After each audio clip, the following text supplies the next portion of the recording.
மனிதன் சிந்திக்கும் பிராணி. தக்கது இது தகாதது இது என்று எதனையும் பகுத்து அறியவல்ல ஆற்றல் அவனுடனேயே கூட பிறந்துள்ளது. இவ்வாற்றலை துணை கொண்டு தன்னிலும் வலிமை பொருந்திய இயற்கையோடு எப்போது மனிதன் ஒன்றித்தானோ, நதிக்கரையோடு எப்போது நயந்தானோ அன்றுதான் நாகரிகம் பிறந்ததாக கற்றோம் நாங்கள், பெற்றோம் வரலாற்று பாடங்கள். அதை விடுத்து இன்றைய உலகத்திலே மனிதன் தன்னைத்தான் வளப்படுத்தவும் செந்நெறிப்படுத்தி கொள்ளவும் தான் உருவாக்கி கொள்ளுகின்ற அந்த சமூக ஒழுக்கம்தான் நாகரிகம் எனப்படுகின்றது. இதனையே வள்ளுவம் எப்படி சொல்கிறது என்றால், பெயக்கண்டும் நஞ்சுண்டாமைவர் நாயத்தக்க நாகரிகம் வேண்டுபவர். பெயக்கண்டும் நஞ்சுண்டு அமைவர் நயத்தக்க நாகரிகம் வேண்டுபவர். அழகாக இருக்கிறது வள்ளுவனின் வாய்மறை.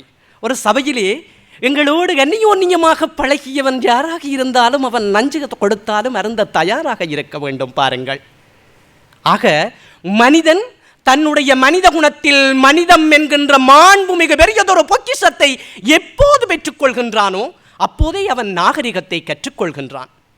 தன்னுடைய வலது கையை முன்பு ஏந்துகின்றாள், என்னுடைய ஏழை குழந்தைகளுக்காக ஏதாவது கொடுங்கள். உடனே எச்சிலுமிழ்கின்றான் தனவந்தன், இது எனக்காக கொடுத்து விட்டாய். மீண்டும் என்னுடைய ஏழை குழந்தைகளுக்காக கொடுகென்று மீண்டும் இடது கையை ஏந்துகின்றாள். இன்னா செய்தாரை ஒருத்தல் அவர் நாண நன்னயம் செய்துவிட்ட தனவந்தருடனே அகிலம் போற்றுகின்ற அன்னை தெரேசாவிடம் நாணுகின்றான். பாருங்கள், இதிலிருந்து நாங்கள் கற்றுக்கொள்ள வேண்டியது பெருநாகரிகம். உண்ட வீட்டுக்கு இரண்டகம் செய்யக்கூடாது, உப்பிட்டவரை உள்ளளவும் நினைக்க வேண்டும், அன்னமிட்டவர் வீட்டுக்கு கன்னமிடக்கூடாது, நன்றி மறப்பது நன்றன்று. போர்க்களம் தனிலும் புகழ்க்களம் சமைத்த கர்ணனும் கும்பகர்ணனும் நன்றிக்கு நாங்கள் பெற்றுக்கொள்கின்ற பெரும் நாகரிகங்களே.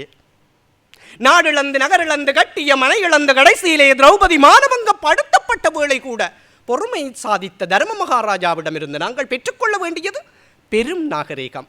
எங்களுடைய உடையிலும் மொழியிலும் நடையிலும் நாகரிகம் நலிந்து அநாகரிகம் மேலோங்கியதன் விளைவுதான் என்று அகிலத்தில் அநேக அழிவுகளை நாங்கள் சந்தித்துக் கொண்டிருக்கின்றோம். இதுதான் உண்மையான உட்கிடை. அக்காலத்தே யாதுமூரே யாவரும் கேளீர் என்று சங்ககால புலவர் அழகாக கவி படைத்தார். சந்திரரும் சூரியரும் தருமொழியை சரிநிகராய் பெற்றிடுமம் வையகத்தில் பேதமை நீக்கிடுவோம், உலகில் ஒன்றுபட்டு வாழ்ந்தே நாம் உயர்வு பெற்றிடுவோம். காக்கா கூட்டத்தை பாருங்க, அதுக்கு கற்று கொடுத்தது யாருங்க? அறுதியாக அச்சமில்லை அச்சமில்லை என்று அவனையெல்லாம் குரல் எழுப்பி வீர பெருவாழ்வு வாழ்வோம், யாரையும் வீழ்த்தாத மரவாழ்வை பெறுவதும் நாகரிகம் என்று நல்முறையில் புகன்று உங்களிடமிருந்து விடைபெறுகிறேன். அன்புடன் பாலன். நன்றி.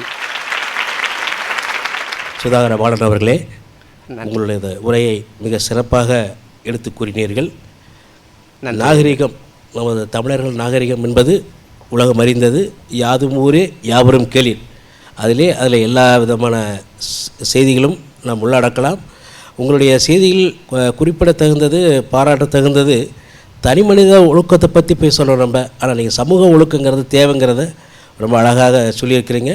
உங்கள்கிட்ட ஒரு கேள்வி, மனிதனை வளர்த்தது நாகரிகமா அல்லது நாகரிகத்தை மனிதன் வளர்த்தானா? உங்களது பதில் என்ன? நாகரிகத்தை மனிதன் வளர்த்த பின்புதான் மனிதனை நாகரிகம் வளர்த்தது. நாகரிகத்தை மனிதன் வளர்த்த பின்புதான் மனிதன் நாகரிகத்தை வளர்த்து கொண்டான். அவன் கல்லையும் உரசி எப்போது தீயை கண்டுபிடித்தானோ அப்போதே நாகரிகம் பிறந்து விட்டது.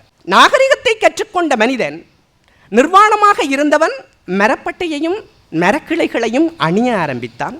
அப்போதே அவன் நாகரிகத்தில் உள்வாங்கப்பட்டு விட்டான்.